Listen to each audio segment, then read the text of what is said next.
So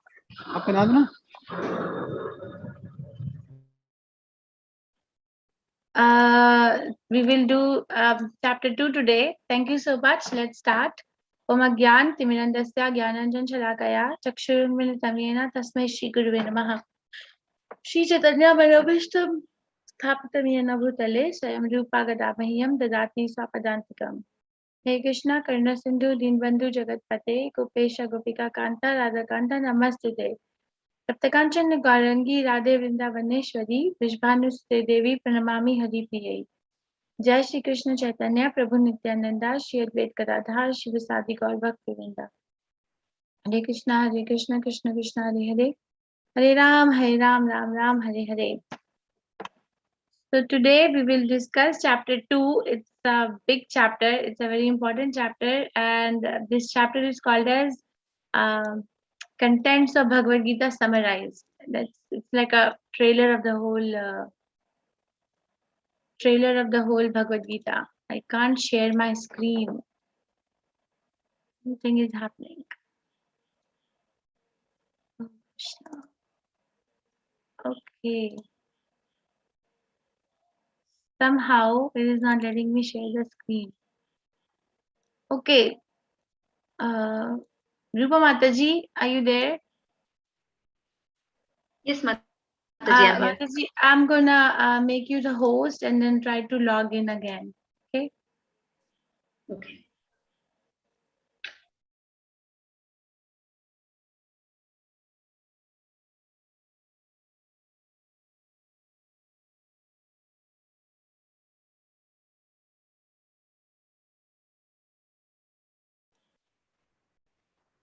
Okay, I hope this time it works. Hi Krishna.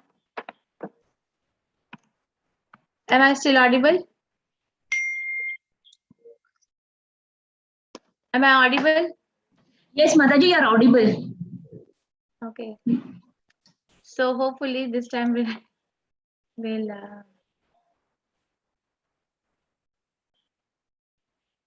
all right. This chapter is a very interesting chapter, and this chapter is the trailer of the entire Bhagavad Gita. There are 18 chapters in Bhagavad Gita. Bhagavad Gita is divided into 3 parts: first 6 chapter, middle 6 chapter, and the last 6 chapters. And first 6 chapter, Krishna talks about a lot of other things: karma, jnana, ashtang, and then a little bit of bhakti. Middle 6 chapters are called as the cream of Bhagavad Gita because it only deals with Bhakti Yoga, and the last 6 chapters are again dealing with Jnana and Sankhya. This chapter is called Summary of Contents of Bhagavad Gita Summarized or Gita Saransh. So let's pay our obeisances to Shri Radha Govinda before we go ahead. This is what we did yesterday. Dhritarashtra asked a question to Sanjaya. And then Duryodhana was the other personality which was introduced in chapter 1. Then blowing of conches, then Arjuna's observation of the armies, and then Arjuna gives 4 out of 5 reasons for not fighting. Let's recap what were the reasons. Compassion, no enjoyment, sin, destruction of the family tradition, and indecision. So out of the 5 reasons he gave for not fighting, the first 4 reasons were given in chapter 1. Today he will give another reason of indecision. Krishna, I'm sorry, Krishna, I know that I'm supposed to fight because I'm a Kshatriya, but now I'm undecided. This is the summary of second chapter. Big chapter has 72 verses. So I will show this slide again at the end. And over here, basically, I want to bring your attention to the thing that whatever reasons that Arjuna gave in the first chapter for not fighting, Krishna is going to address each one of them in a spiritual manner. So, for example, for compassion, Krishna gives him the knowledge of the soul from verse number 11 to 30. Krishna says you're applying your compassion to the body, but not to the soul. So that's the jnana. And then he says no enjoyment because everyone in the family will be dead and gone. Who am I going to enjoy with? So Krishna is going to use karma kand as a explanation where he will say that you see, whether you will lose the battle. If you lose the battle and die here, then you're going to be promoted to the heavenly planets where there is enjoyment. If you're going to win the battle, then there is going to be this whole kingdom to enjoy. There is going to be an enjoyment. Then Arjuna had said that sinful reactions, it's sin to kill the elders of the family. Krishna is going to give him the knowledge of the Buddhi Yoga. Buddhi Yoga is another name for Bhakti Yoga, where it will be said that there is no sin. There is no sin incurred if one is executing the order of the Supreme Personality of Godhead. Then destruction of the dynasty, which will be answered tomorrow in the third chapter from verse 18 to 26, where Krishna will talk about Karma Yoga, that there is not going to be any destruction, but there is going to be Varna Ashrama, which did happen, where Yudhishthira Maharaj, when he became the ruler, we did see that he ruled in a very nice manner. And the indecision, this will go on. So, indecision. This is the turning point in Bhagavad Gita 2.6. So, where Bhagavad Gita takes a turn. The verse is, nor do we know which is better, conquering them or being conquered by them. If we kill the sons of Dhritarashtra, we should not care to live. Yet they are now standing, I'm sorry, standing before us on the battlefield.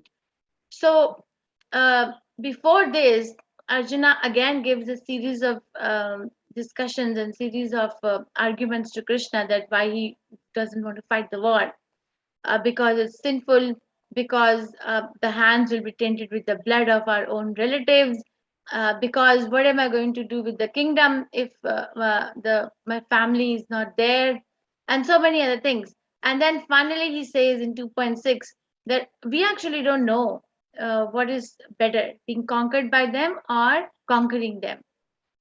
Because if we kill them, then kill the sons of Dhritarashtra, then we should not care to live either. Okay, so this turning point, and then he says this to Krishna in 2.7. Karpanya dosho pahata svabhava prichhami tvam dharma samuddhacheta yashreyasyan nishchitam bruhi tanme shishyaste aham sadhimam tvam prapannam.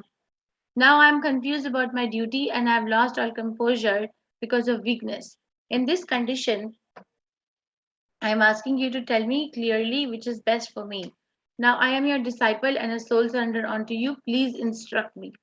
It's a very nice verse where it says that when a genuine person is in confusion, then they approach a higher authority. They don't try to make decision based on their own mental speculation or limited knowledge. So decision making is very important in our lives, right? We have to make so many decisions: which college to go, which job to join, which house to buy, what to do, minute to minute. Actually, the whole day we are making decisions. So there are three modes of material nature which we will study later in Bhagavad Gita: mode of goodness, passion, and ignorance.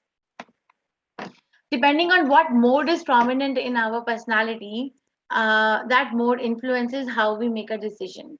For example, if a person is influenced by the mode of ignorance, which is personified by darkness, I'm sorry, then that person is cannot make a decision. That person has no ability to make a decision. Is never confident. And if somebody is influenced by the mode of passion, then they make impulsive decisions. They make decisions like on impulsivity without proper introspection, without proper consideration or discussion with the authority. But a person who's in the mode of goodness introspects and then makes a decision. He or she introspects within themselves, or they go and discuss it with the authority, and carefully consider that what is going to be the pros, what are going to be the pros and cons of my decision making. It looks or it appears that goodness is better, but then there is a limitation there as well, because when a person in mode of goodness is making a decision, uh, they are limited, and the people that they're approaching are also limited. So the decision making is in a very limited domain, limited to the constraints of the time, limited to the constraints of the place, and limited to the constraints of the body. It's not the decision is usually not which is going to take someone far fetched to a far fetched goal. The person who is in the transcendental mode, which is the fourth mode, which is beyond the material mode, transcendental mode of goodness, approaches a spiritual authority. Like Arjuna is going to Krishna, which is a spiritual authority. And he knows he's not going to anyone else. He's going to Krishna because he knows that Krishna can give me for definitely. And that's what he's asking here too. In this condition, I'm asking you to tell me clearly what is best for me. Now I am your disciple. So, and a soul surrender unto you. Please instruct me. This over here, the relationship between Krishna and Arjun is also changing. He is accepting Krishna as a spiritual master and not as a friend anymore. Prabhupada writes in the purport that sometimes the discussions between the friends is not serious. A friend can reject or accept. There is a choice, but the relationship between the disciple and the spiritual master is serious. So whatever spiritual master says, the disciple accepts. So this is a very if we have to understand this particular verse properly, because the whole Bhagavad Gita is now going to be based on this particular relationship between Krishna and Arjun, which is the disciple and the spiritual master. So over here we see that Arjuna is perplexed. He is still very undecided and confused about what to do. But Krishna is not like that. Krishna appears sure about what to do, and he's not getting affected by the confusion in the mind of Arjuna. And that's how our spiritual master is. Spiritual master is always aware that, or the Supreme Personality of Godhead is always aware that what is the best thing in all circumstances. So, but then there is this thing that why one should accept Krishna as the supreme spiritual master, or anyone in the disciplic succession of Krishna should be accepted as a spiritual master. Why can't we accept any our own work? Why can't I accept that what I see is best? What is the need to depend on someone else? So the thing is that what I believe, what I see works when my vision is impeccably perfect, when I can really see the things as they are. Now, let me ask this question around the class, and you can write to me in the chat box. Tell me that how many of you know, because if we think that I'm the body, then intuitively I should know that everything about my body, right? Because I think I'm the body. So tell me, how many of you can tell me how many times a day are you blinking your eyes? You see, you're a body, and these are your eyes, and they have been with you all your life. So how many times a day are you blinking your eyes? Can you tell me? Or how many hair are there on your head? Tell me. Or how many types of cells are there in your body? The food that goes inside the mouth, how does it get digested and nourishes the body? How? Because you're the body, right? When you look at yourself, or when I look at myself, we think that I'm the body. So I should know about it. So no answers. So that's what I'm getting. No answers, no idea. No. Somebody said infinite, but that's a politically correct answer. That's not the answer. You should be able to tell. Uh, we cannot tell. Okay. So then how can that means our vision? Or tell me, how many of you have seen yourself without with these eyes? We are so proud of these eyes. With these eyes, with the eyelid that covers the eyes. How many of you have seen your eyelid without the help of a camera or a mirror or someone else? How many of you have seen it? The eyelid that's right on top of the eyes without the help of any external object. Uh, it's right there, right above the eyes. So we have not, right? So what it means is that the vision is not perfect. So, and I'm going to take you to another journey for like another 2 minutes. So who is Krishna? Okay, let's say let's go for a drive here. Let's say you're driving on a highway, okay, and then on your right side or left side, this kind of a vision comes. What can you see here? What can you see? You can write to me in the chat. What can you see in this particular landscape? Some people tell me they can see water, they can see clouds, they can see the horizon, they can see the silver line, they can see mountains. Okay, and they can see the sky, whether it's a rising sun or a setting sun, we don't know.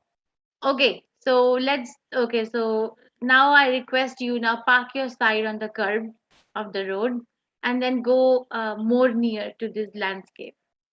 Okay, so what was not visible from far is now visible. So what can you see now? You go more near to the landscape. You can see a tree which was not visible in this vision. Tree was there, but you couldn't see. Right? And now I tell you, okay, why don't you go for a hike and go down the road and go more near to the tree? So what do you see now, which was not visible before on the tree? You're just zooming in, zooming in, zooming in, zooming in. So what do you see now? A bird is eating the fruit. Okay, so that's how, thank you so much. So that's how our vision is so imperfect. So Krishna or Supreme Personality of Godhead, depending on, thank you for your participation, depending on our level of realization by different people is realized in different aspects. Some people think that God is energy, Brahma Jyoti, right? I'm showing you this light. So some people think, which is very, very common conception actually, that God is energy. So that is, and then if somebody is more realized in Krishna consciousness or God consciousness, then they think that God is Paramatma, which is situated in the heart, the four-handed form. But the person who is most realized will be able to find out the source of both energy, the light, and Paramatma, who is the source. And then they come to the realization of the Supreme Personality of Godhead in the form of Krishna, in Sham Sundar form.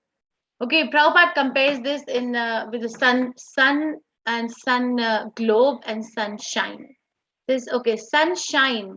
If let's say that, how do you know it's a daytime or a nighttime? By looking at the sunshine, right? So sun, if somebody looks at sunshine is all in all, then that's compared to the Brahman conception of God. And if more intelligent person will lift up their head and see in the sky that what is the source of this sunshine, where is this coming from, and then they will see, oh, there's a disc-like structure hanging in the sky. So that's sun globe. That is compared to the Paramatma feature of the Lord, which is in the heart. But the most intelligent person will be able to figure out, will enter the sun planet and meet the sun god, which is the source of both. So sun god, because of sun god, there is sun globe and there is sunshine. Okay, so that is Brahman conception and Paramatma conception and Bhagwan conception. So Brahman, this there is a verse in Srimad Bhagavatam, first canto, second chapter, I think. Vadanti tat tattva vidas tattvam yajnanam advayam brahmaniti paramatmeti bhagwaniti shabdate. So depending on what is the level of my knowledge, the realization is Brahman. Some people call it Brahman, some people call it Paramatma, but the most perfect realization is Bhagwan realization.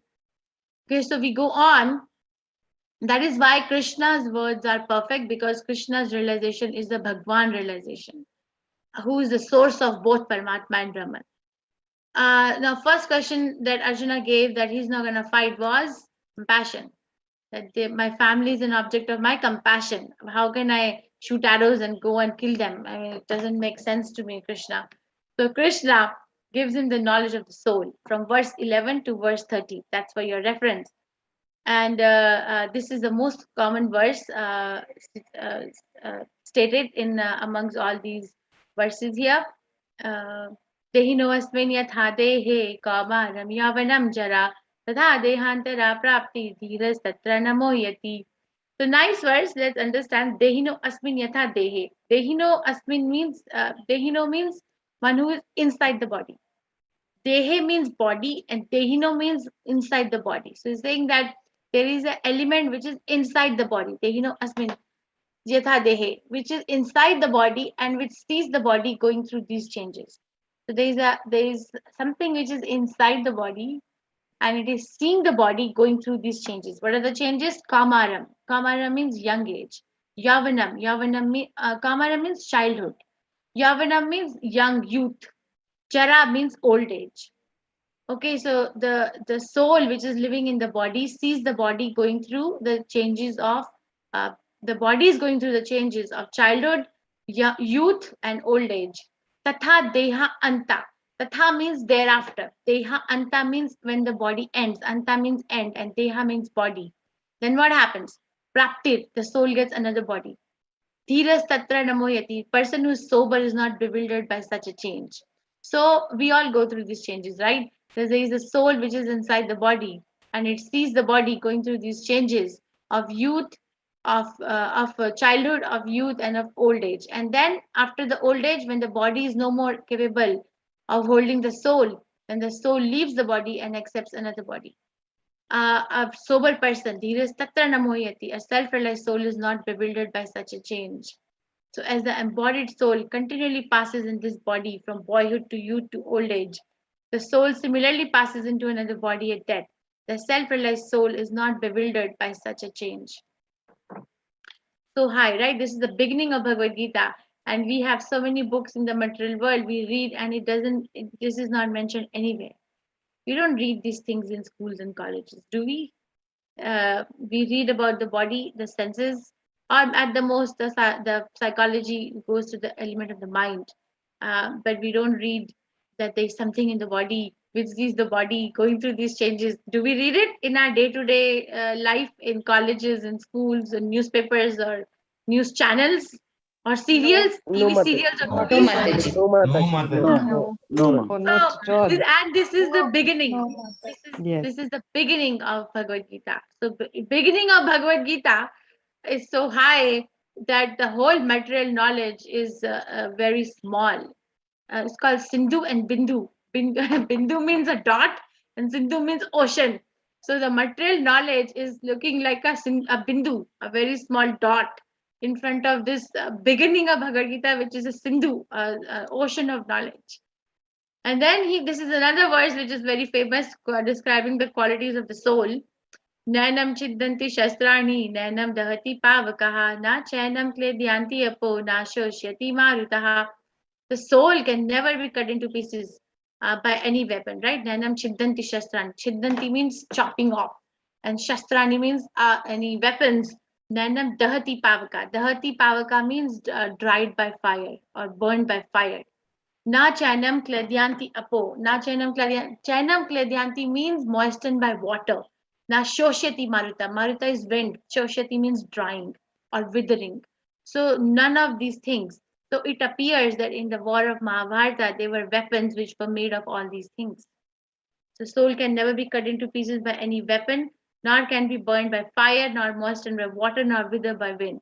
So our weapons are mostly gross weapons, right? Gross, but they had subtle weapons, weapons made of fire, weapons made of water, weapons made of wind, and also the gross weapons. And Krishna is refuting that soul is so non-material and that it cannot be touched by any of these things. So what are you really killing?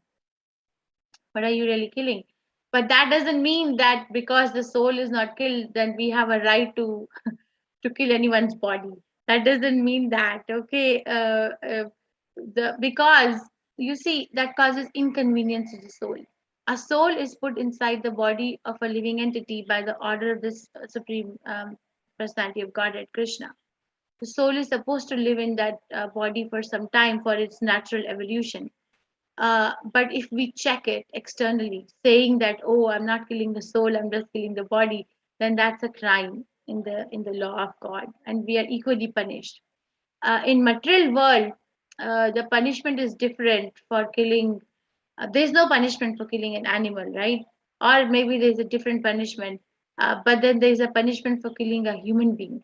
But in Krishna's law, there's equal punishment. Even if we kill the ant or if we kill the human being, we have to take birth and go through that suffering again. It's equal.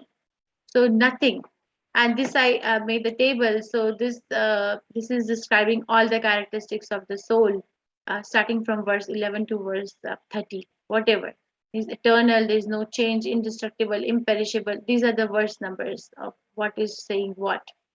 Neither slayer nor ever slay, no birth, no death. So it's eternal. So that means that there is no birth and there is no death. That is why we say eternal, right?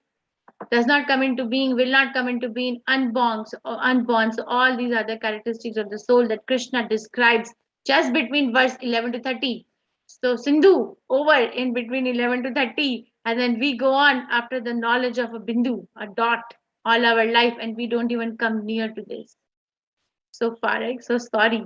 What was the second reason? Oh my God, I wrote it already. No enjoyment, right? He says, Krishna, if I'm gonna kill everyone, everyone is gonna be dead and gone, then what is this enjoyment? So Krishna is going to now use the element of karmakand, which is described in verse 31 to 37. Avacha vadamscha bahun vadishyanti tavahitaha nindantas tava samarthyam tato dukhataram tu nukim.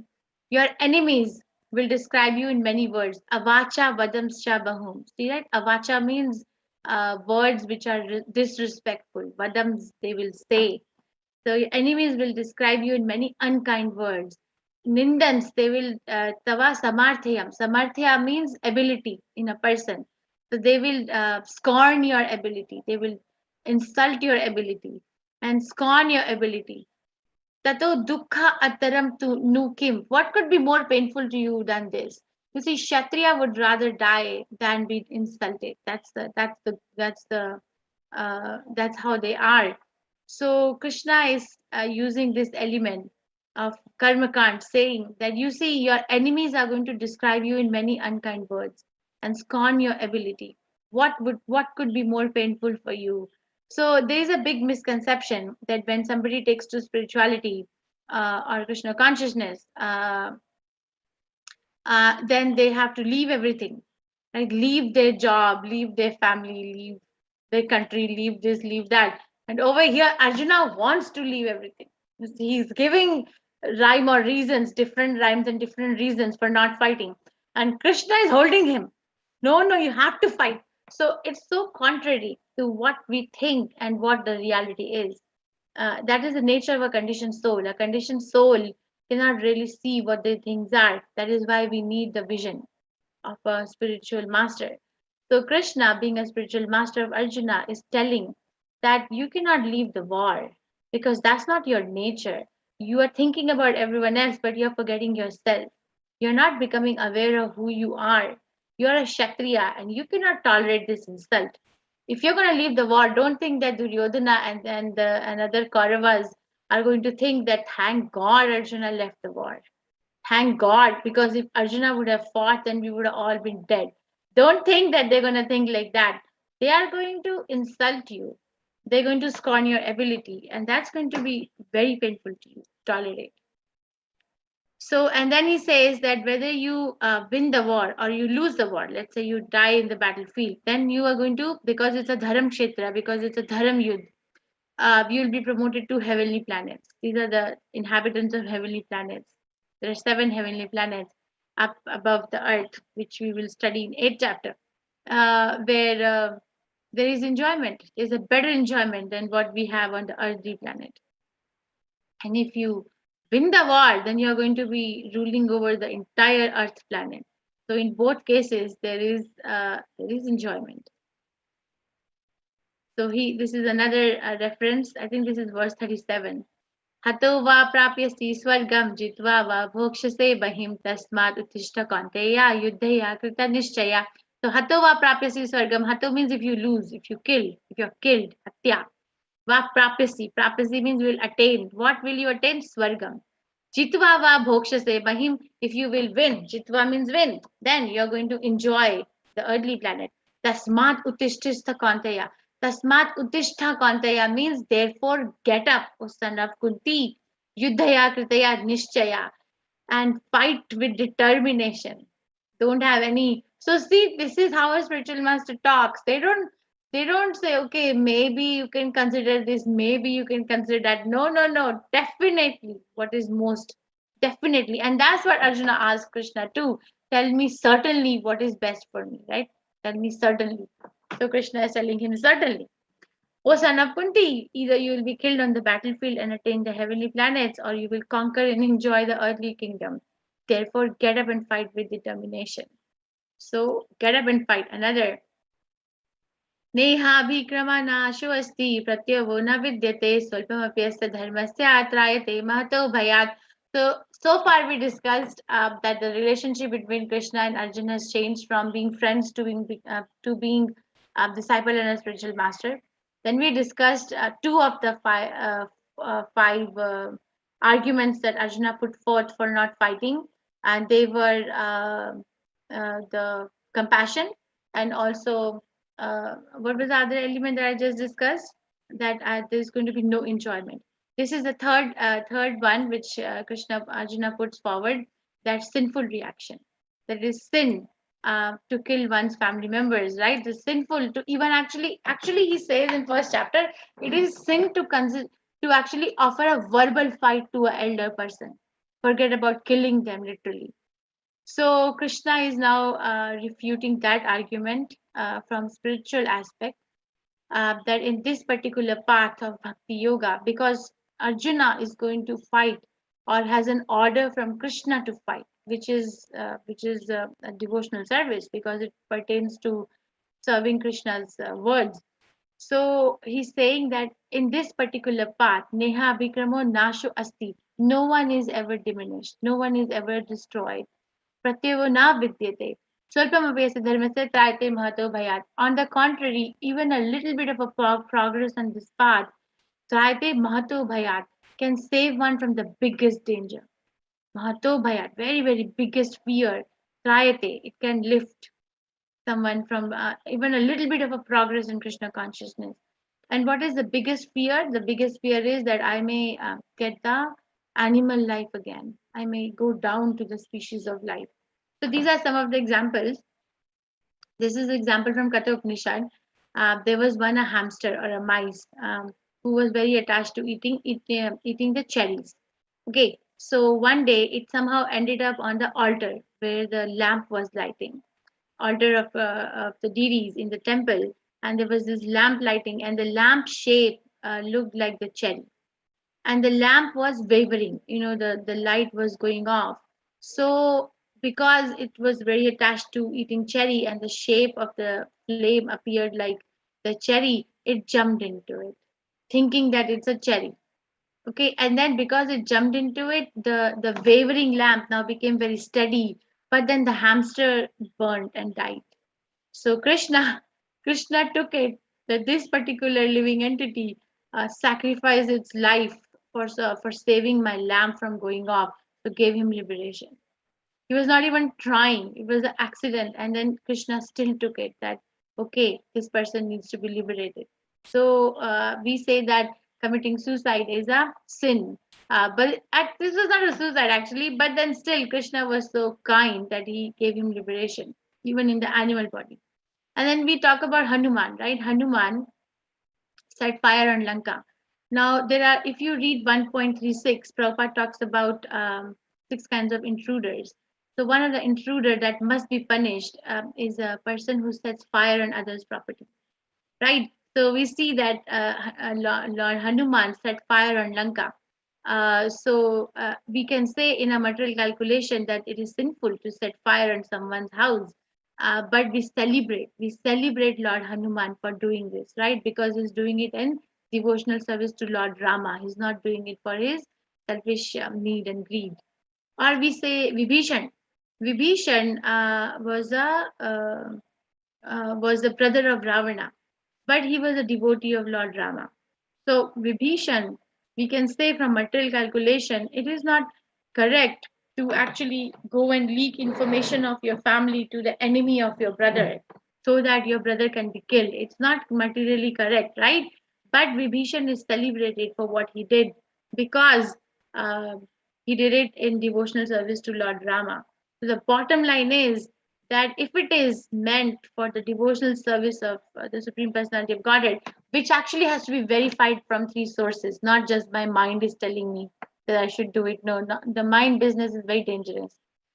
So three sources should tell us that whether it is a devotional service or not, and they are Guru, Sadhu, and Shastra.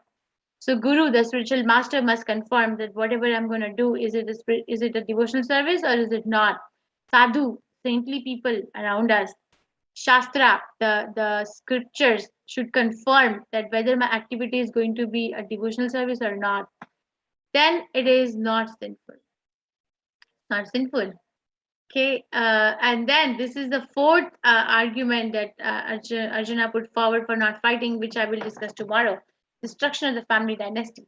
That if the elders will be slain, and then there will be no tradition, and then there's going to be women are going to become corrupted, and there's going to be Varna Shankara and unwanted population, which is going to destroy all the projects of family and community. So Krishna says, hold on, hold on. You see, this is all going to happen if you do not perform your prescribed duty. Because if you perform your prescribed duty, then these things are not going to happen. And Krishna gives his own example. If I did not perform prescribed duties, all these worlds will be put to ruination. I would be the cause of creating unwanted population, and I would thereby destroy the peace of all living beings. So Krishna himself gave his example that if I do not, Krishna has no duty to perform, but he still performs so that others can lead him. Others can follow him. I apologize. Others can follow him. And then there's a verse is Mahajana Yena Gatha Sapanta. So a common person has a tendency to follow a leader. If you're not going to set up as a good leadership example based on the scriptures, then you will be responsible for creating unwanted population and not otherwise. And the last argument that Arjuna offers is indecision, right? I'm undecided. I know I'm a Kshatriya. I know the duty of a Kshatriya is to fight. I know that it is better to die in the battlefield than to go back home, but I'm undecided. So Krishna attacks the foundation. It's a very nice verse.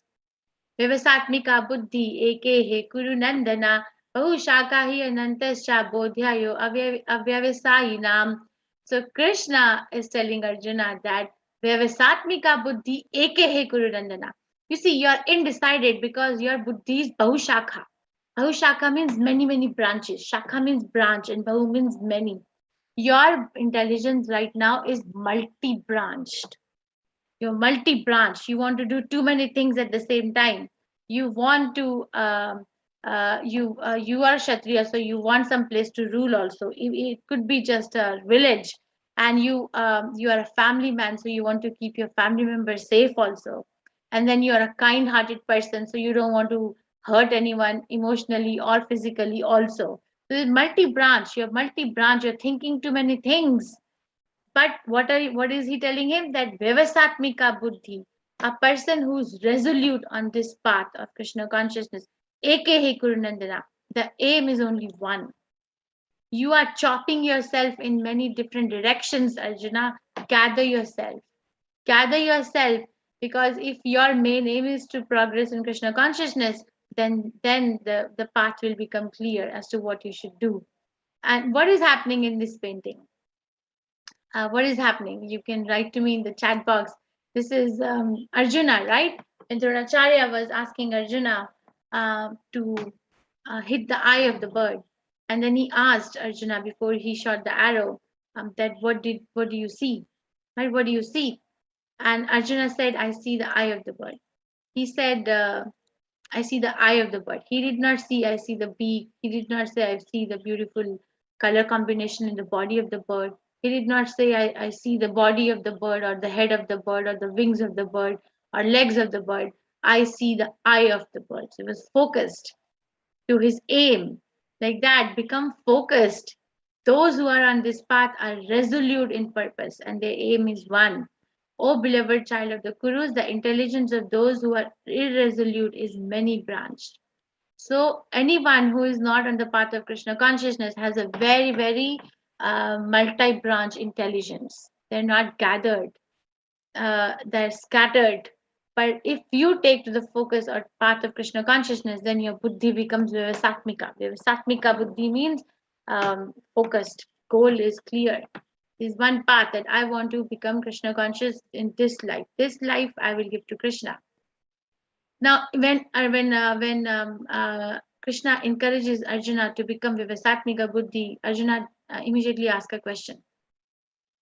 He asked this question: how is that person who is actually in Vyavasatmika Buddhi. How is that person? That person is called Sitadhir Muni, which is described in verse 54 to 72 of this chapter. He asked this question. Arjuna said, "O Krishna, what are the symptoms of one whose consciousness is thus merged in transcendence? Number one. Number two, how does he speak? What is his language? Number three, how does he sit? And number four, how does he walk?" So we immediately see how attentively he's hearing. How many of us had that question? Probably no one, right? But Arjuna had that question for Krishna immediately, that you're telling me to become like this, but how is that person? What is the difference between me and that person? What are the symptoms? So these are the questions. What are the symptoms? And Krishna answers that in the verse 55. How does this person talk and what is the language? Answered in 56 to 57 verse. How does this person sit?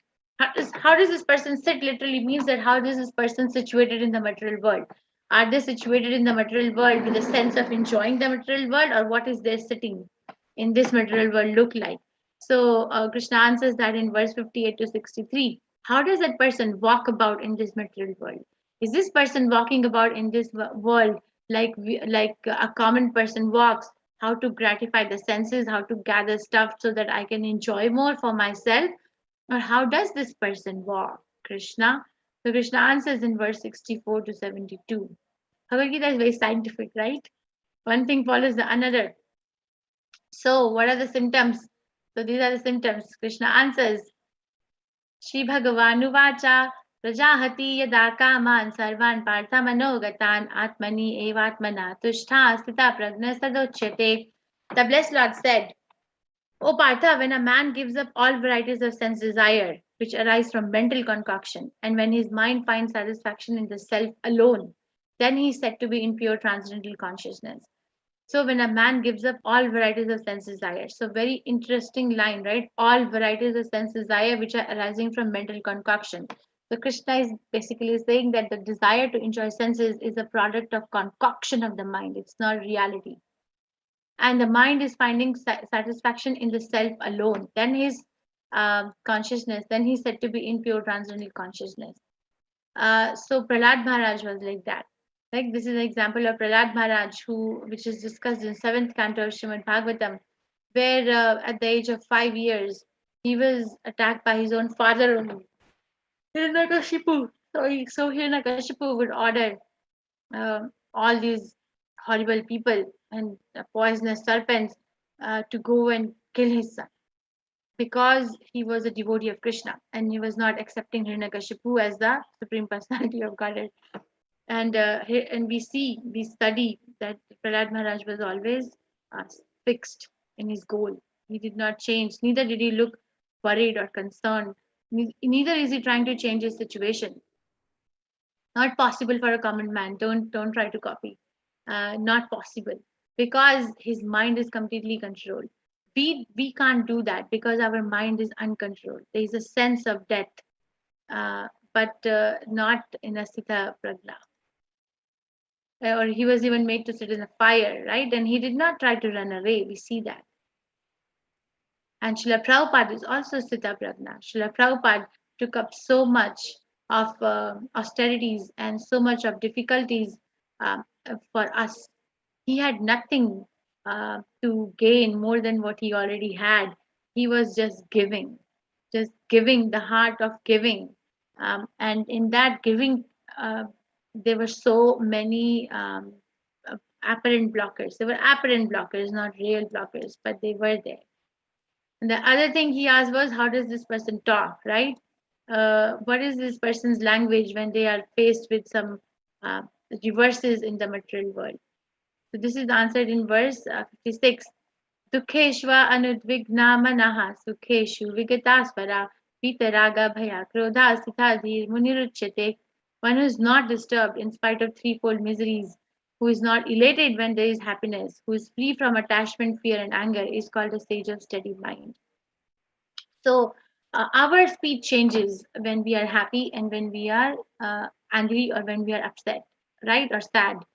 Our speech changes, but the speech of a Siddhadir Muni is fixed and is not dependent on these external ethereal arrangements. These happiness, sadness, or or sense of whatever things we feel is actually, according to Srimad Bhagavatam, third canto, is an ethereal arrangement, is a touch only.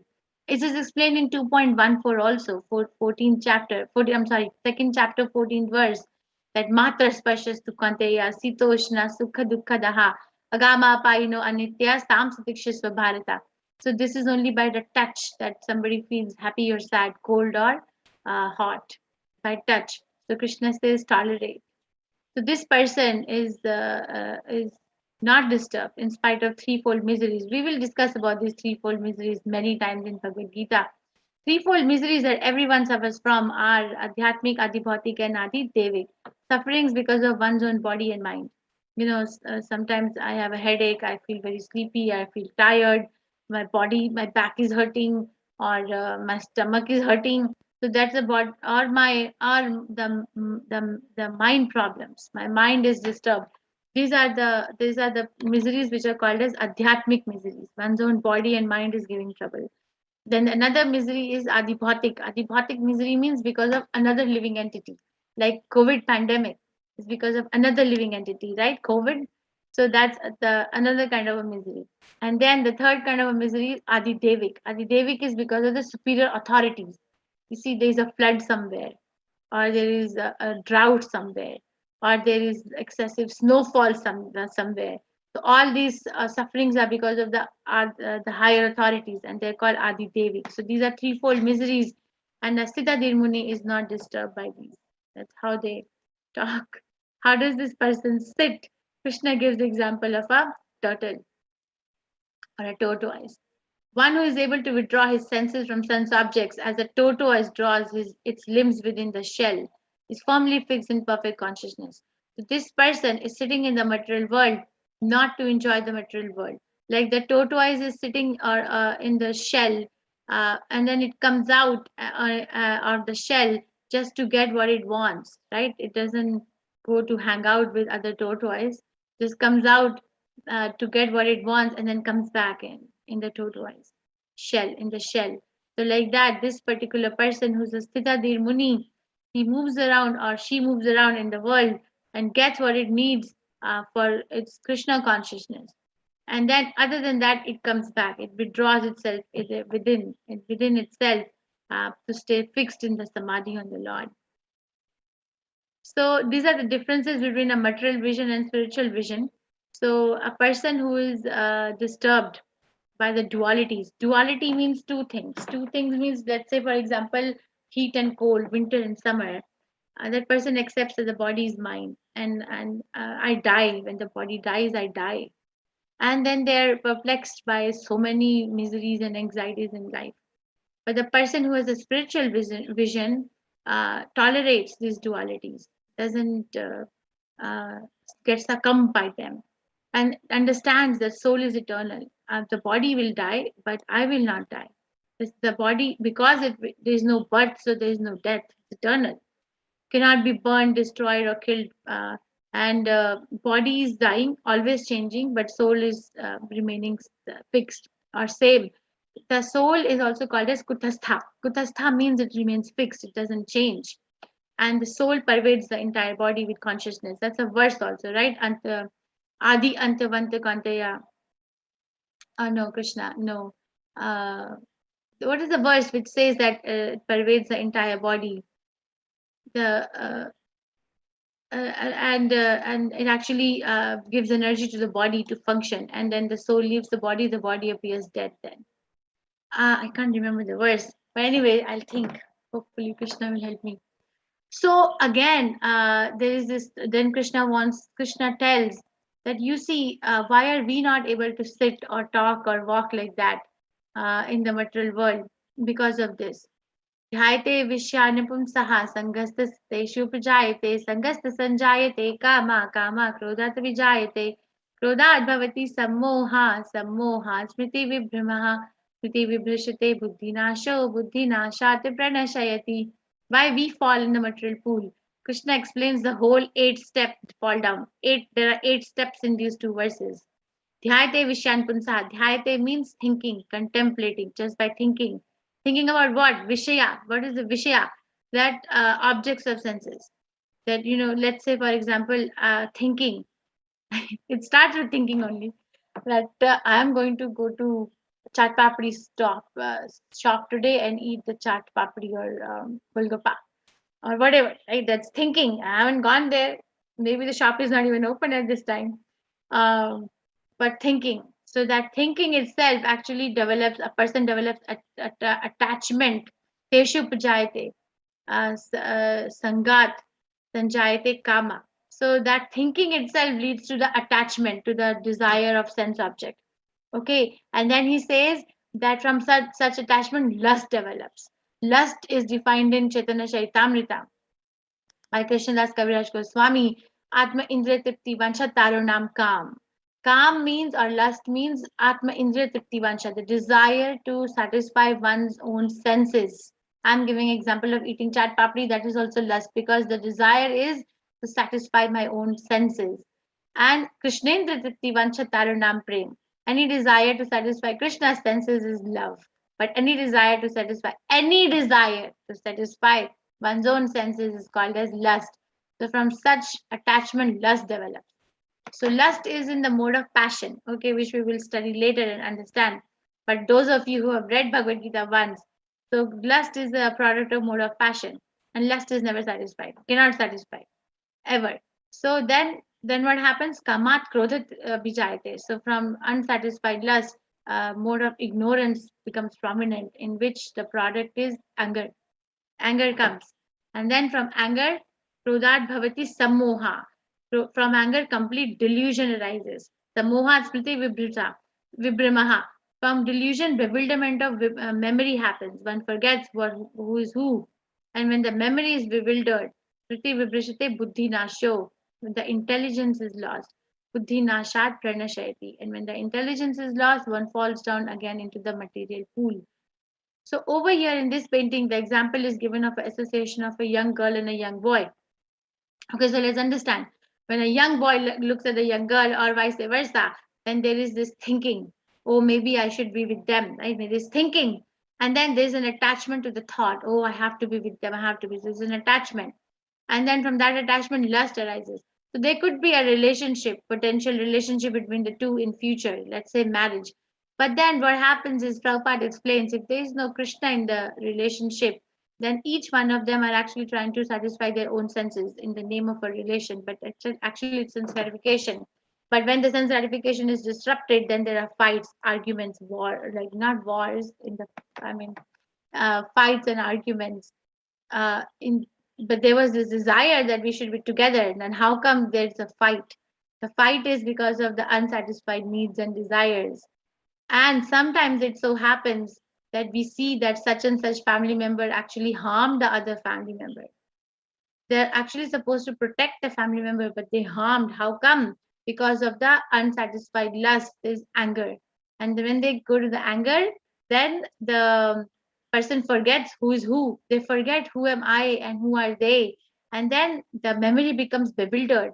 They cannot remember that actually this person is my dependent. I'm supposed to give protection, and the intelligence is lost. The sense of discrimination is lost. And then one commits crime. So these are the 8 steps. While contemplating the objects of senses, one develops attachment to them. From attachment, lust arises. From lust, anger. From anger, delusion. From delusion, bewilderment of memory. Bewilderment of memory leads to loss of intelligence. From loss of intelligence, one falls down into the material pool and commits uh, papam, commits sinful activities. Okay, so this is the last thing, that how does this person who's a Siddhadir Muni walks about in this material world? But a person free from all attachment and aversion and able to control his senses through regulative principles of freedom can obtain the complete mercy of the Lord. This person is walking around in the world just for the sake of Krishna. There is no attachment and aversion. You see, we can say that Srila Prabhupada is the richest personality in the entire world right now also. When Srila Prabhupada was on the planet from 1965 to 1977, he opened 108 temples across the world. How many of you have done that? 108 temples across the world in the span of 11 years. How many of you have done it? How many of you have done it? No one has No, ma'am. not heard of anybody doing that. So, and To be each and every temple there is a standard followed. It's not that okay, it's like anything is accepted. No, Prabhupada is given the standard, and Prabhupada is given the scriptures, and every day so many scriptures are sold. So many people are reading, becoming Krishna conscious. So Prabhupada is actually the richest personality from material calculation and also from the spiritual calculation, right? But he did not even have one bank account on his own name. Everything in the name of Krishna, free from all attachment and aversion. He was a sannyasi. He was doing it everything for Krishna, able to control his senses through regulative principles of freedom. So he gave us the regulations of attachments and aversions, which I will introduce as we go further. But that is the way to obtain the complete mercy of the Lord. It's the safest place, actually. Safest thing is to become Krishna conscious. This is what we discussed today, that Arjuna did not want to fight because he gave these reasons in chapter 1, compassion. So Krishna addressed them by giving him the knowledge of the soul. Your compassion is wrongly directed. Prabhupada gives example in the first verse of second chapter. In the purport, he writes that let's say somebody is drowning. Okay, somebody is drowning and you can save them. So what will you save? Will you save the person, or will you save the shirt of the person? What will you save? What is more important? Well, the shirt is like thousands The and person thousands. Person is more important, right? So like that, the soul is more important. But again, please beware. It's not saying that we can harm anyone at any point of time. No, we cannot harm even a small ant consciously. We are not the body. And then Arjuna says, no enjoyment, everyone will be dead and gone. And Krishna gives him, from verse 31 to 37, karma kand, heaven or kingdom. There is enjoyment. If you die here, you will attain heavenly kingdom. And if you win, then there is this whole earth for you to enjoy on. And fear of sinful activities. So there Krishna says, right? There is no sin incurred if one is following the order of the spiritual master on behalf of Krishna. Buddhi yoga, this is bhakti yoga. Devotional activity, there is no sin. And I gave example of Lord Hanuman or Vibhishan, or that hamster who actually jumped in the lamp thinking it's a cherry. Then Krishna says, Arjuna is saying that I'm undecided. And Krishna answers in 2.41, you're undecided because your intelligence is multi-branched. Become Vivasatmika Buddhi. Serve the Lord with firm determination. Then Arjuna asks Krishna, how is that Vivasatmika Buddhi? What are the symptoms? Speech, walk, and sitting. The 4 questions that he asks. How is that person? Krishna explains that person, Sthitadhir Muni, from verse 54 to 72, person in pure transcendental consciousness. Tomorrow, the 5th argument that Arjuna puts forward for not fighting was destruction of the family dynasty. Krishna will address that from verse 18 to 26 in 3rd chapter. Be a role model to prevent Varna Shankara, actually. You're not going to be the cause, but you will actually prevent Varna Shankara. This finishes the summary of this chapter. So I'm going to show you one video, but I have to stop the live stream before